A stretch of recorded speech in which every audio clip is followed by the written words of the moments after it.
Paul, you're right about the plates on the boiler and the clock. They have been sabotaged, and I think I know who did it. They have something to do with Jeremy's episodes and how he seems to disappear at night. Right now, it's important that you keep an eye out for any of the pieces. I want to find out if I can repair the plates. Let me know if you find any of them. Lottie. Tell Lottie to take a look at the well in the kitchen garden.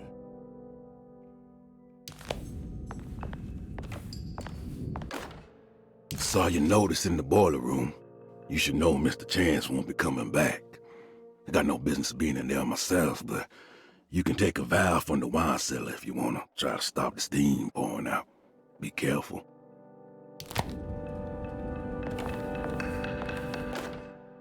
Dr. Elmore Lee Gray is Desetto's chief doctor. Accounting and all administrative work is handled by me, Paul Waits. Magdalena Thompson, or Mags, is responsible for the household. Jean-Baptiste and Charlotte Tabois are responsible for keeping the guests' medical regimens in check. Finally, Jack Chance is our gardener, who can occasionally be seen in the conservatory, but is for the most part busy outside. There are currently 6 guests at Desetto. Malcolm McCarthy and Ruth Tallant reside on the first floor. Jeremy Hartwood, Elisabetta Perosi, Grace Saunders, and of course Cassandra Beauregard live on the second floor.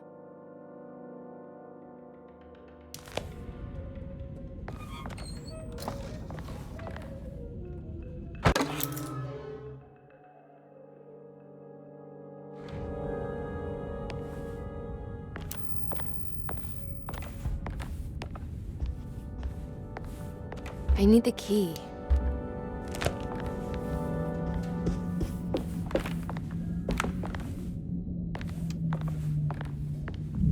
Looks sturdy.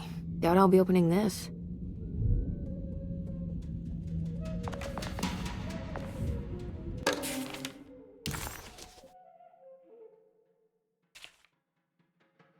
Cassandra Beauregard, the beloved author.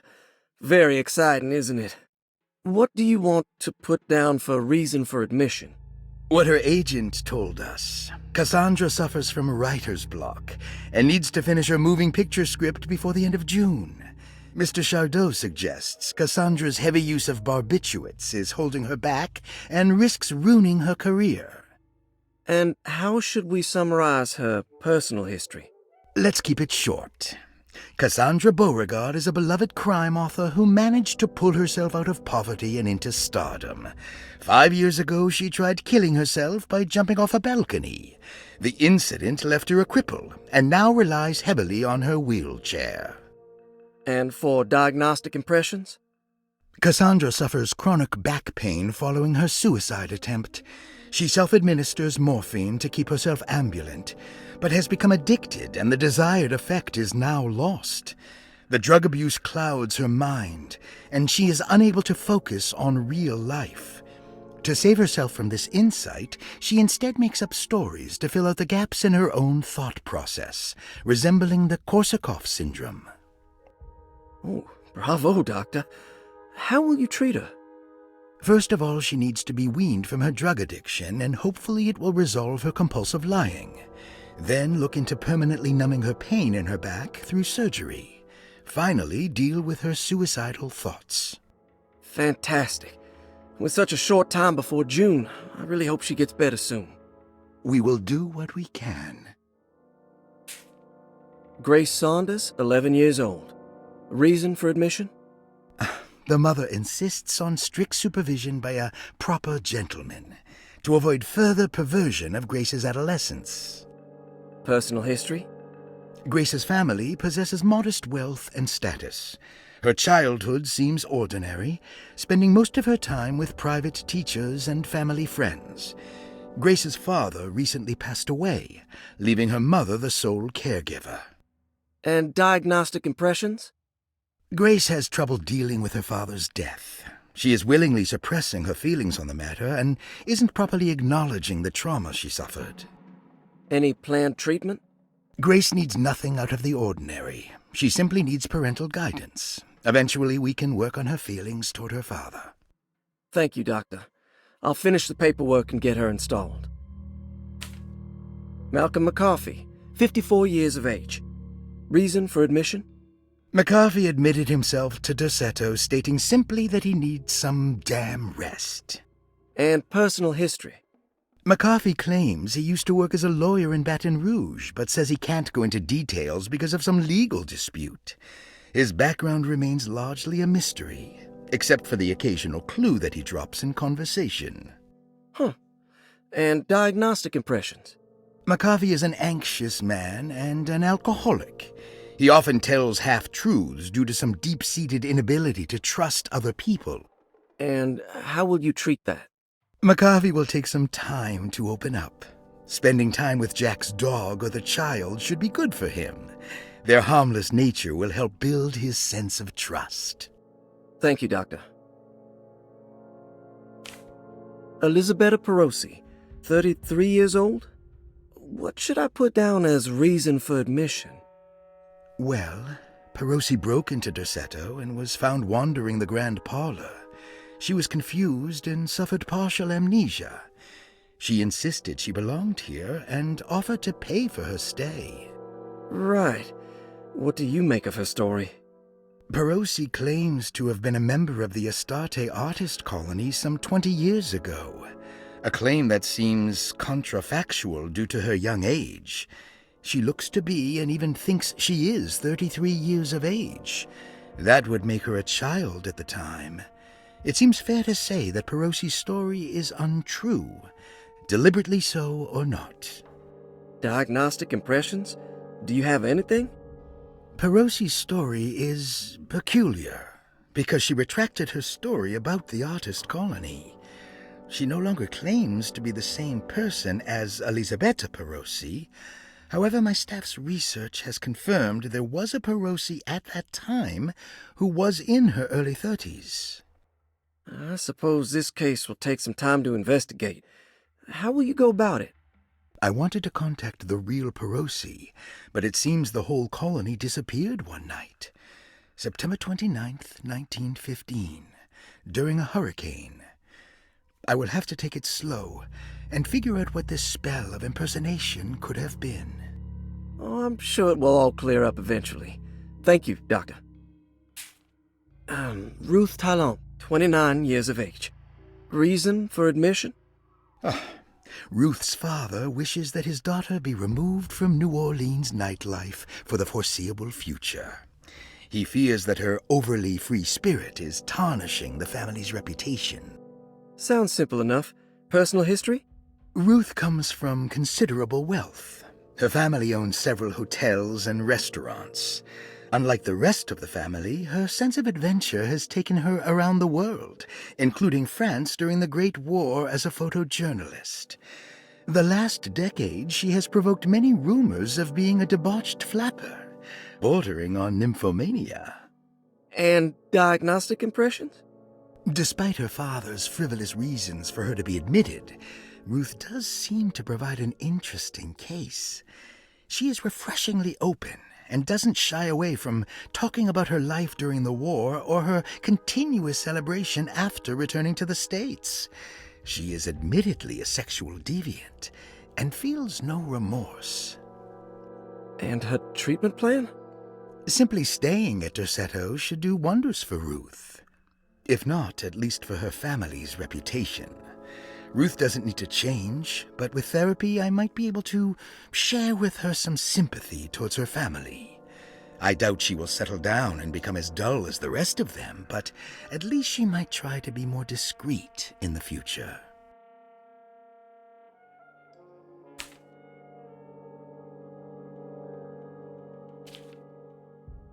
Interesting.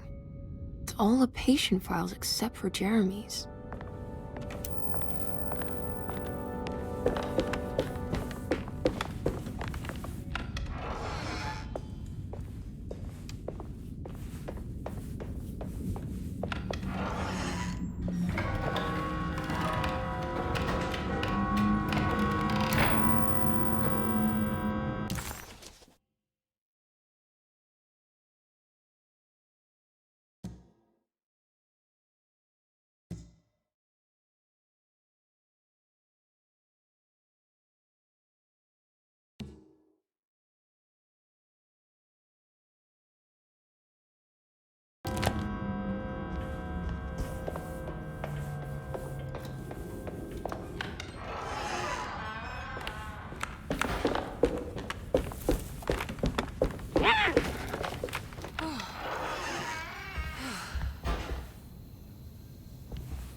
Good evening, Miss Hartwood. That is your name, isn't it? I would be terribly embarrassed if it wasn't. You're right. Emily Hartwood, Jeremy's niece. Nice to meet you. Ruth Talon.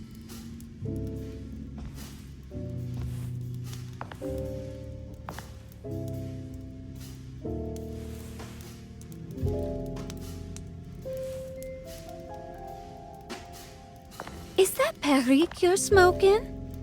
How terribly quaint. Maybe so, but I like it. Would you care to share some? That smell is making me feel very nostalgic.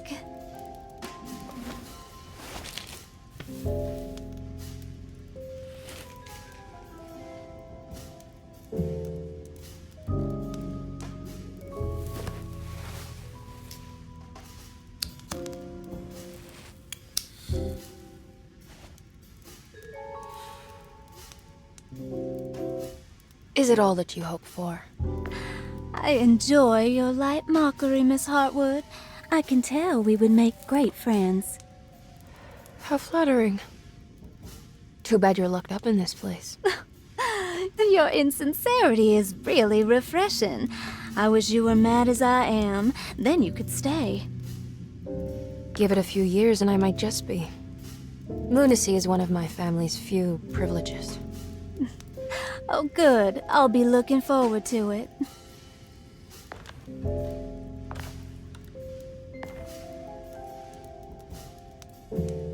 You don't know anything about what happened to Jeremy, do you? Everyone here is really strange, and it's hard to know what to make of anything you hear. Occasionally, it sounds quite exciting, though. Good versus evil and all that. I'm sorry, but I don't think I have anything useful to share. It doesn't matter. Thank you for the much-needed break. Bon voyage.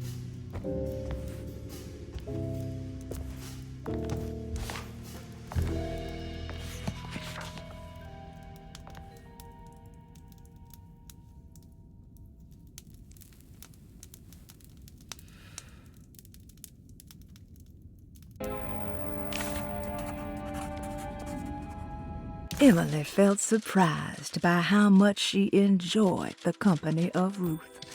There was something familiar and friendly about her, like they were old friends that simply forgot about each other.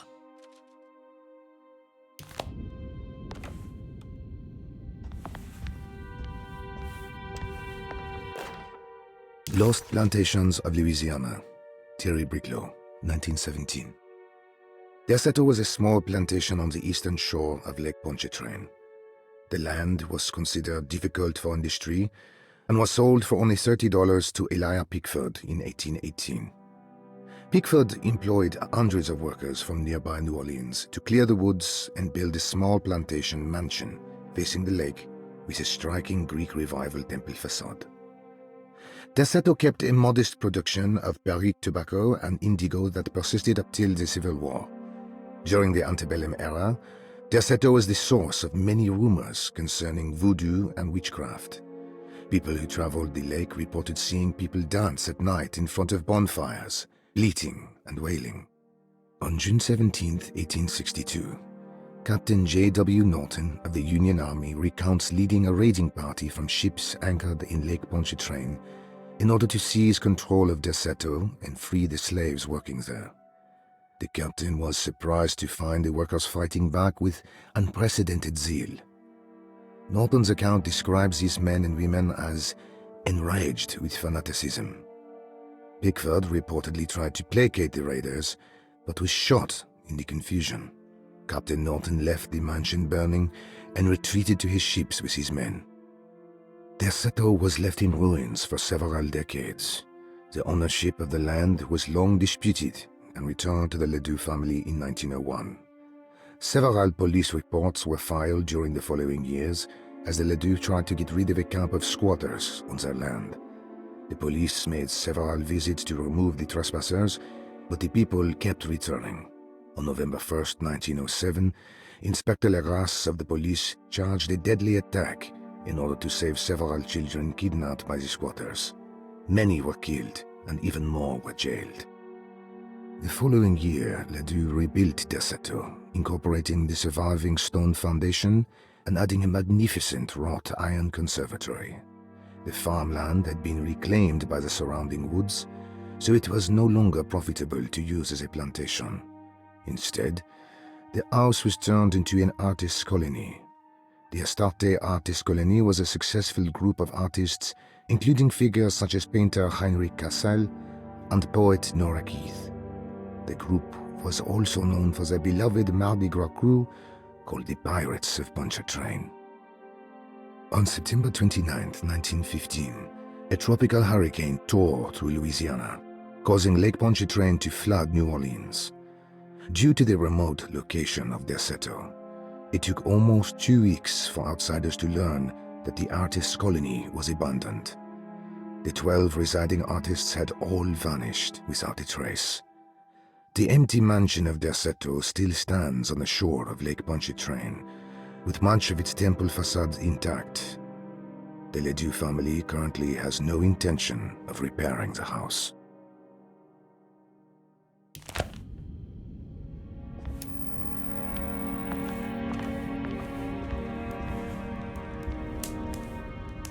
Are you reading anything good? A Brightness from Afar by Lord Boleskine. It's actually not bad.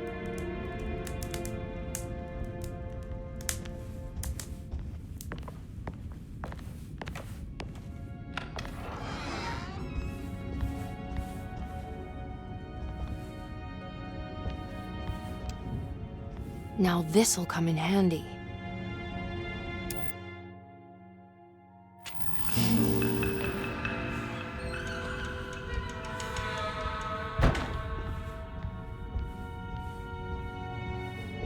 It's wet shut.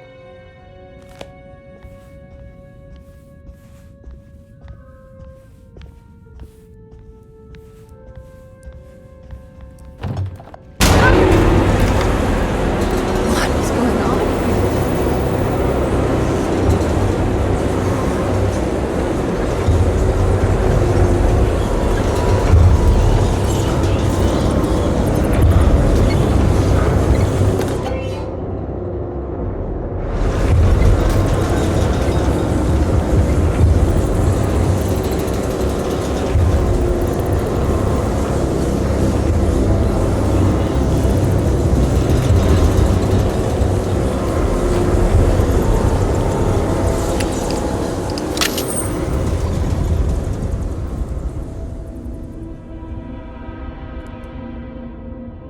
Everything's back to normal.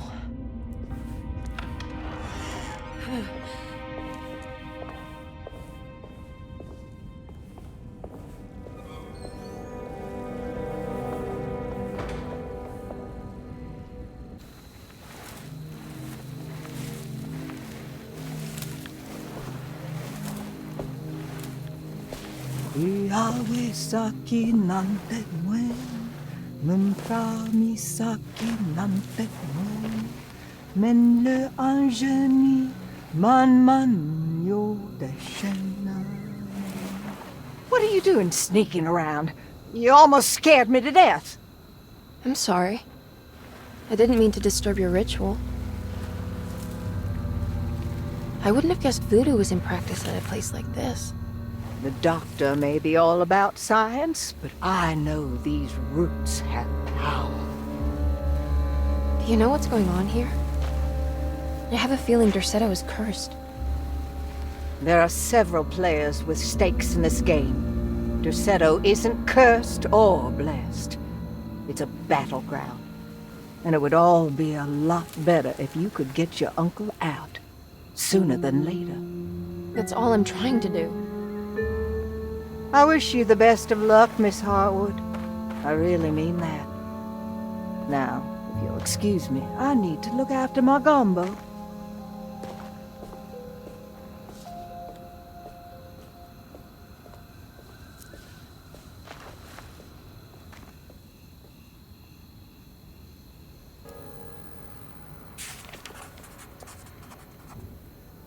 The housekeeper buried something in the flower patch beneath one of Dr. Gray's windows. She was singing in some Creole language, performing a peculiar bourgeois voodoo ritual.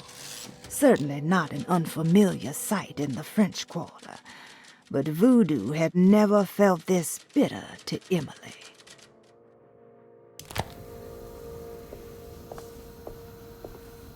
What's that?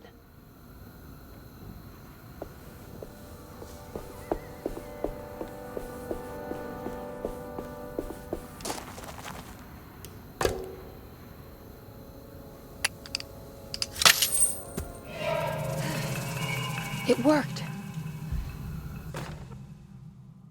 Ah, what's this?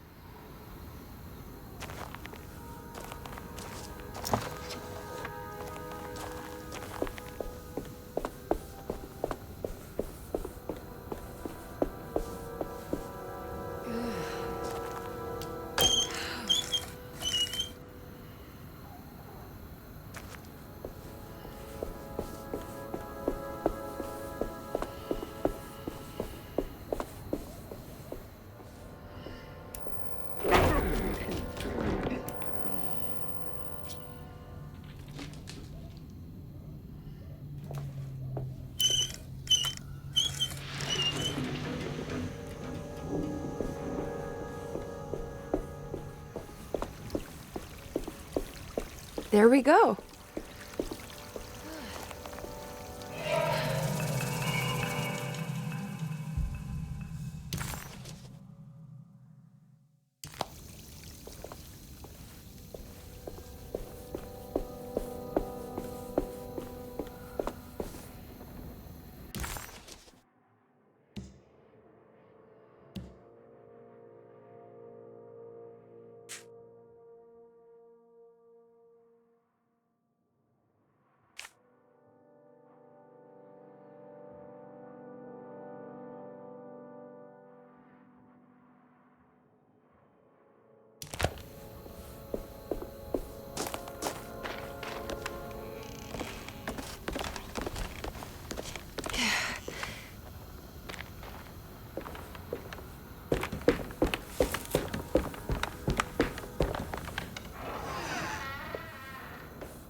What's that stain? Looks like some kind of rot.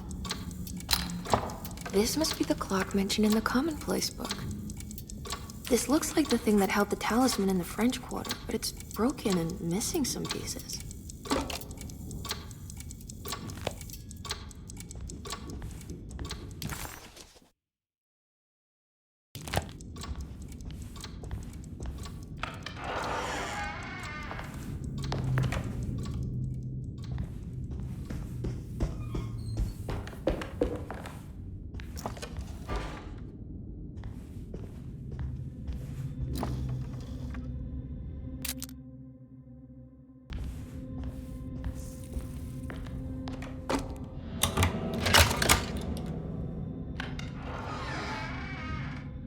What a strange but beautiful room. I did it! I crossed the thresholds to my intended destination without a focusing device. My talisman now knows these roads, and I have no need for the plates.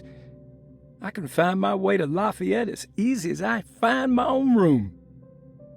I visited the grave of my father and seen the oven waiting for me. Thank you for opening these doors. I now must summon my courage and go back to that hateful mound outside the oil rig. I hope you'll be feeling better when I return. Jeremy.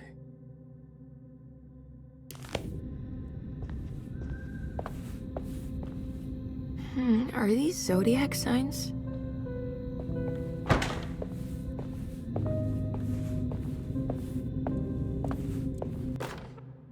Will I need to remember how to get them out again? They are locked up for good reason. I am sure she is still able to whisper the answer in the ears of the wrong people. But not for long. I will see her burned soon enough. That black goat will be sacrificed to put an end to it all. Then it will all be over. No more Terceto, and sadly, no Astarte. Those good pirates of Pontchartrain. May you still sail the lake, until you find the shores of Hali.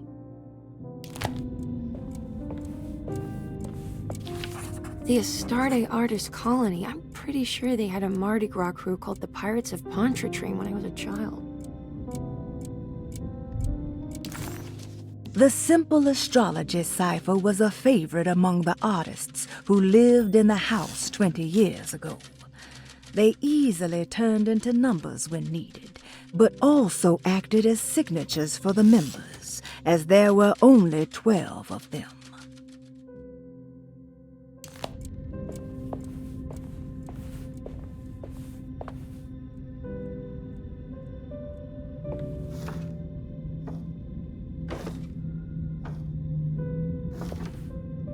There's some aggressive-looking rot on these paintings.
Here we go.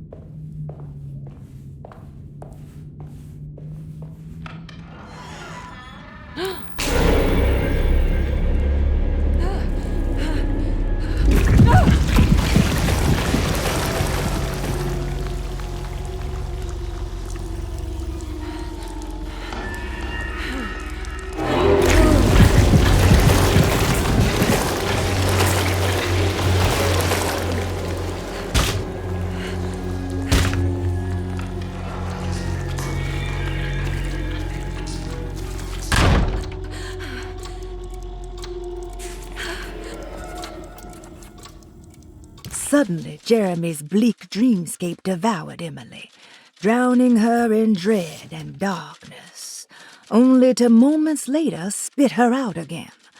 What had happened, and why? Was that her doing, or did someone else make it so? I don't understand what's happening. I think I've seen this somewhere.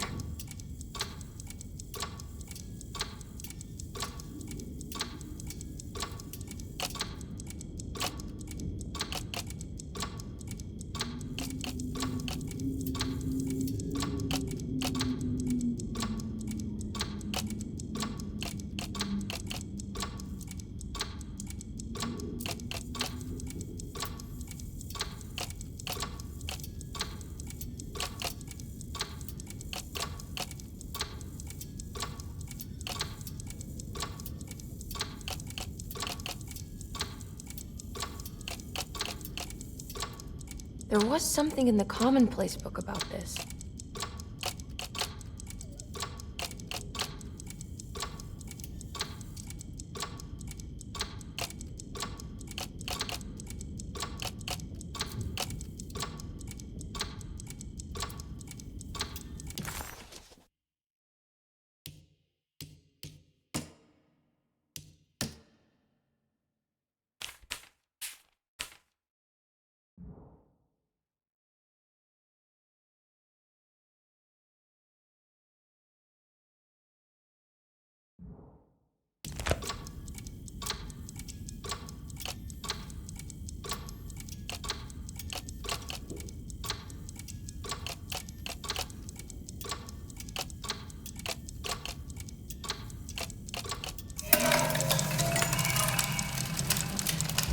Did it break?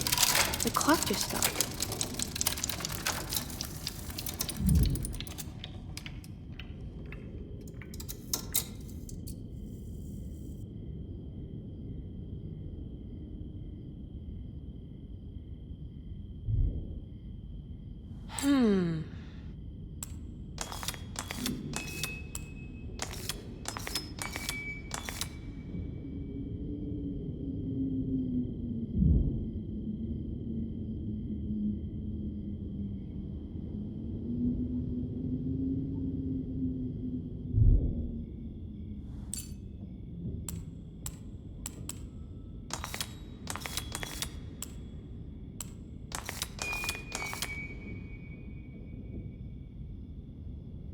It's showing me something. That's just the hallway outside Jeremy's room, isn't it?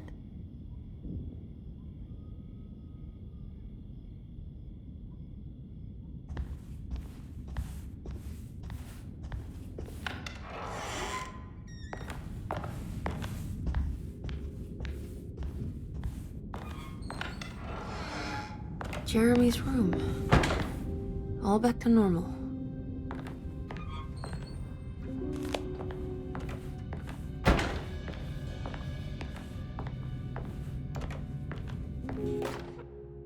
Emily's here.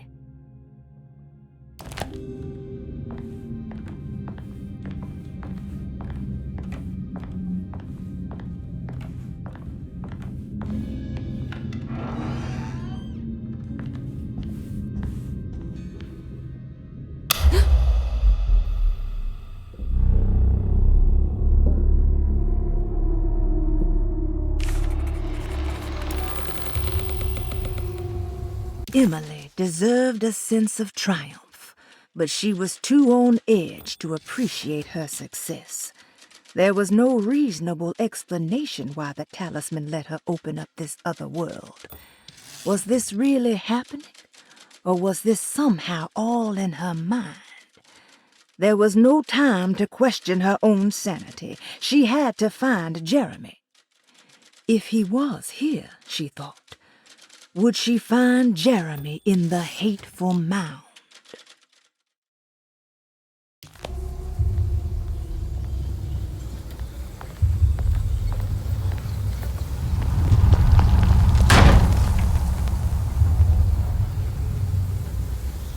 I did it. I opened up another dream.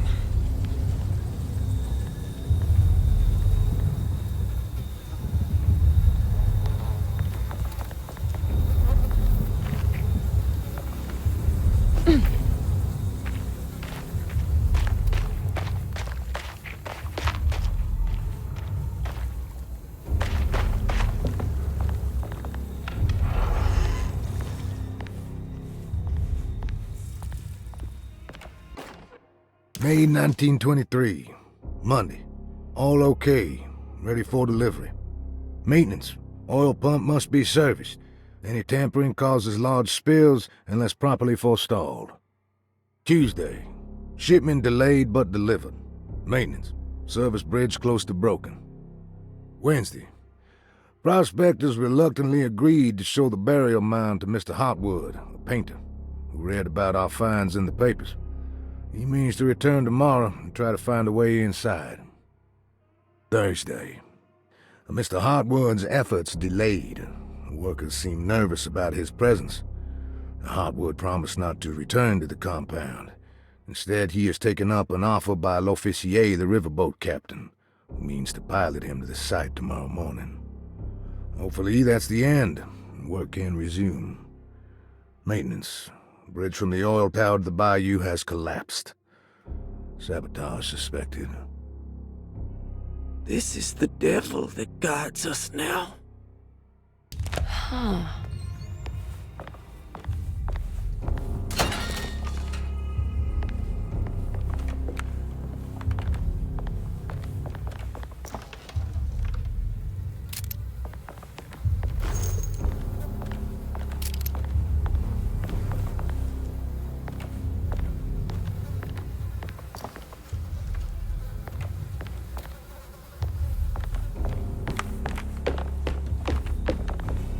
I need the key.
has to be a way to get to the other side.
Now what?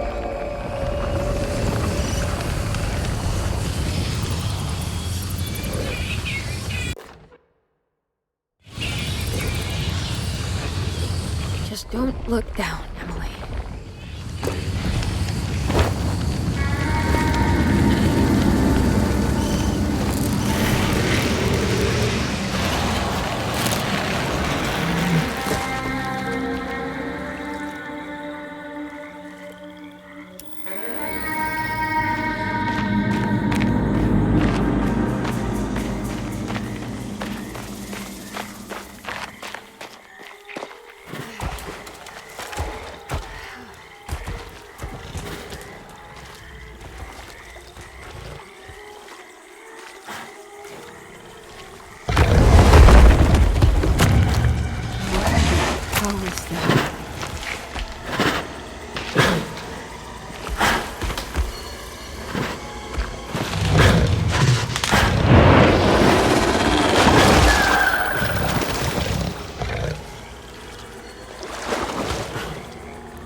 The hateful mound Jeremy mentioned in his book.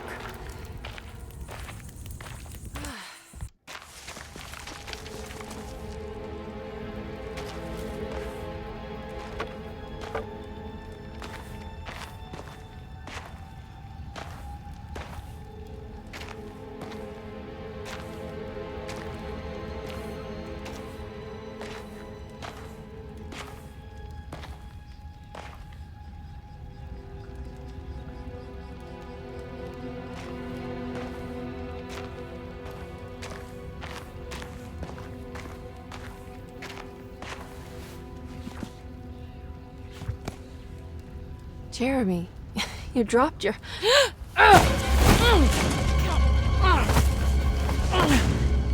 Mrs. Marcus? Get off of me! What are you doing here? Trying to find my uncle. Jeremy is your uncle? Could you please? Thank you. And it's Miss Hartwood. You don't remember me? I remember you, Miss Dubois. I met your brother, Baptiste, earlier. I suppose he hadn't found Jeremy either then. We spread out to find him. Can I have this? I'm trying to get to Tarawea. Fine, believe the rest. I just want Jeremy to come looking. We have to leave before it comes inside. What? Where? Come quick!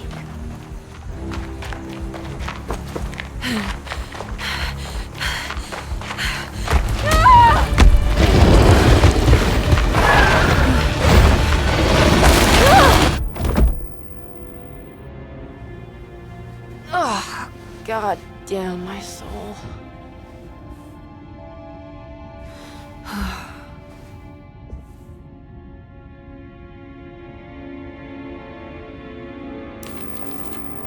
I'm back at Dorsetto. The dream of the grave under the cheniere suddenly vanished, and Emily found herself back at Dorsetto. Instead of Jeremy, she found Lottie, who, just like her brother Baptiste, reminded her of John, who died so bravely in the war. She pushed her painful memories out of her mind and returned to her investigation. She still needed to figure out what to do with the boiler.